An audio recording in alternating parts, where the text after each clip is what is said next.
अस्सलाम वालेकुम dear viewers, how are you all? I hope you all are fine. So आज की video होने लगी है synonyms एंड एंटोनिम्स के what are synonyms and what are antonyms. तो ये क्या चीज़ें हैं, इस पे आज वीडियो होने वाली है। लेकिन इसको डिस्कस करने से पहले आप लोगों से गुजारिश है कि चैनल को सब्सक्राइब कर लें। Thank you so much.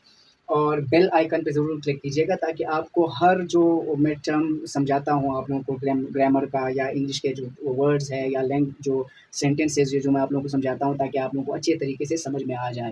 तो चलो बात करते हैं सिनोनिम्स पे और एंटोनिम्स पे। तो आप लोगों को मैं ये बता दूँ कि सिनोनिम्स को हम आम तौर पर यानी उर्दू में हम इनको मुतरादिफ बोलते हैं, यानी एक जैसे मानी रखने वाले। अब इसकी डेफिनेशन कैसे हम कर सकते हैं? Words with almost the same meanings, यानी ऐसे अल्फाज जिनके मानी बिल्कुल या तो एक जैसे हो या करीब हो थोड़े। तो बिल्कुल एक जैसे मीनिंग रखने वाले अल्फाज को हम मुतरादिफ बोलते हैं और इंग्लिश में हम इन अल्फाज को सिनोनिम्स बोलते हैं। यहाँ पर कुछ अल्फाज मैं दिए हुआ हूँ, यहाँ पर आप देख सकते हैं। तो इन अल्फाज का मैं आप लोगों को सिनोनिम्स यहाँ पर लिखता हूँ कि इनके सिनोनिम्स क्या है। मिसाल के तौर पर सबसे पहला जो वर्ड है वो है कूल। तो कूल के लिए हम एक वर्ड इस्तेमाल कर सकते हैं चिली। चिली भी कूल को कहते हैं। तो ये this is synonym for cool. इसी तरीके से फेम, फेम का मतलब होता है यानी शोहरत। तो इसके लिए हम पॉपुलैरिटी भी इस्तेमाल कर सकते हैं, पॉपुलैरिटी। मैंने आप लोगों को समझाया था ये पिछले तकरीबन प्रीवियस एक वीडियो थी, उसमें मैंने आप लोगों को समझाया था कि फेमस और पॉपुलर में क्या फ़र्क होता है। तो यहाँ पर फेम और पॉपुलैरिटी तकरीबन तकरीबन सेम मीनिंग देते हैं, दोनों शोहरत के लिए आता है। इसी तरीके से करेज देखें तो करेज के लिए हम इस्तेमाल कर सकते हैं ब्रेवरी।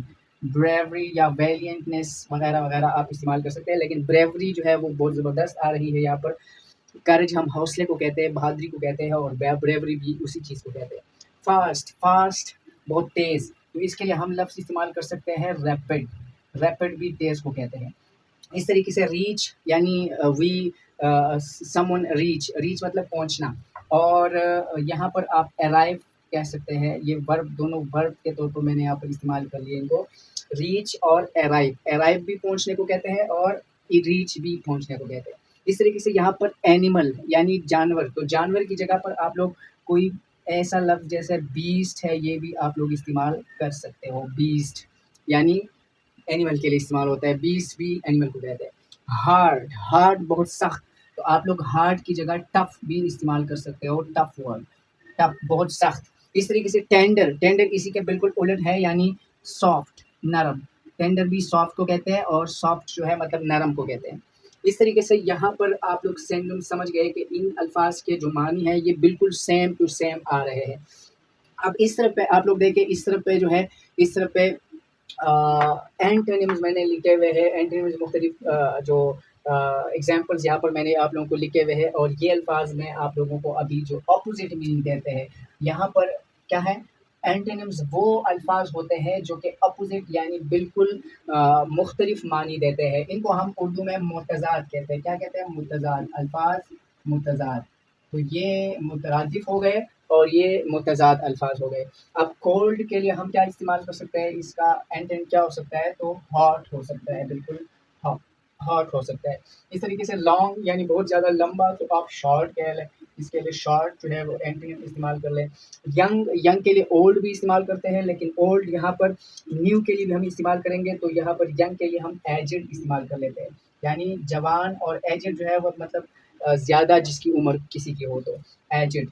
और राइट यानी राइट तो लेफ्ट, राइट लेफ्ट या रॉन्ग भी इस्तेमाल कर सकते हैं। यानी ये राइट दो मानी में हो सकते हैं, या सही या जो दाया। तो आप लोग इसके लिए रॉन्ग भी इस्तेमाल कर सकते हो, राइट या रॉन्ग यानी गलत। और इसके लिए आप दो सिनोनिम्स यानी अगर कौन सा राइट है तो उसी के मुताबिक आप लोग इस्तेमाल कर सकते हो, लेफ्ट भी इस्तेमाल कर सकते हो यहाँ पर। इस तरीके से नेवर कभी नहीं। तो कभी नहीं का मुतज़ाद क्या हो जाएगा? यानी हमेशा। तो हमेशा हम क्या इस्तेमाल करते हैं? हम इस्तेमाल करते हैं ऑलवेज़। ऑलवेज़ हमेशा के लिए इस्तेमाल होता है and this word is opposite in meaning to never. Big बहुत बड़ा यानी बिग बड़ा। तो हम इस्तेमाल कर सकते हैं स्मॉल, स्मॉल छोटा। इसका मुतज़ाद हो गया, यानी इसका एंटोनिम ये है, डिफरेंट मीनिंग में ये आता है, इसका जो अपोज़िट मीनिंग है इसका। न्यू न्यू अभी हमने ओल्ड और उसकी बात की, तो न्यू एंड ओल्ड, ओल्ड पुराना और न्यू जो है वो नया। यहाँ पर एंशिएंट लफ्ज़ भी अक्सर लोग पुराने के लिए इस्तेमाल करते हैं, यानी पुराने ज़माने के लिए ज़्यादातर इस्तेमाल होता है।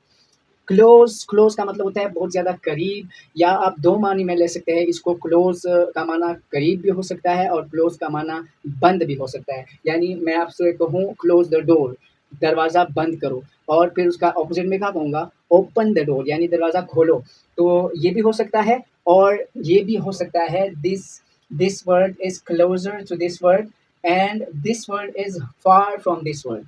यानी आप फार भी इस्तेमाल कर सकते हैं अगर आप जिस मानी में लेते हैं, तो इसके लिए फार भी इस्तेमाल कर सकते हैं अगर करीब के मानी में लेते हैं। और अगर इस क्लोज को आप बंद के मामले में मानी में लेते हैं, तो यहाँ पर आप इस्तेमाल कर सकते हैं ओपन। तो ये दोनों इसके ऑपोजिट मीनिंग वाले वर्ड्स है, यानी एंटोनिम्स है। तीसरा एम्प्टी, खाली, बिल्कुल यानी खाली। तो खाली की जगह आप इस्तेमाल के ऑपोजिट वर्ड आप इस्तेमाल कर सकते हैं फुल। तो ये एंटीनिम्स हो गए, और ये आप लोगों के सिनोनिम्स हो गए। तो उम्मीद करता हूँ कि एंटीनिम्स और सिनोनिम्स की आप लोगों को समझ आ गई होगी कि क्या चीज़ें हैं ये। अक्सर लोगों को मसला होता है कि एंटीनिम्स क्या होते हैं, सिनोनिम्स क्या होते हैं। अक्सर लोग ये अल्फाज जो है वो प्रोनाउंस भी नहीं कर पाते हैं, तो इसको आप प्रोनाउंस कर ले सिनोनिम्स, और ये है एंटोनिम्स। आम तौर पर इसी तरह से आप लोग इसको प्रोनाउंस कर सकते हैं, और ये सेम मीनिंग वाले अल्फाज होते हैं और ये डिफरेंट मीनिंग वाले अल्फाज होते हैं। तो इसी के आप समझे, आप आसानी से समझ सकते हैं, ये मुतरादिफ है और ये मुतज़ाद है। तो इसी मानी में आप लोग समझ लें, क्योंकि उर्दू में हम मुतज़ाद अल्फाज और मुतरादिफ अल्फाज बहुत ज़्यादा पढ़ते हैं, तो आप लोग उसी के मानी में इसको ले लें। बस ये इंग्लिश ज़बान में है और वो उर्दू में होते हैं। तो उम्मीद करता हूँ कि आप लोगों को अच्छे से समझ में आ गया होगा। अगर आप लोगों को अच्छे से समझ में आ गया होगा, तो अपने दोस्तों, रिश्तेदारों के साथ भी शेयर कीजिएगा। Thank you so much for watching this video. अस्सलाम वालेकुम वरहमतुल्लाहि वबरकातुहू।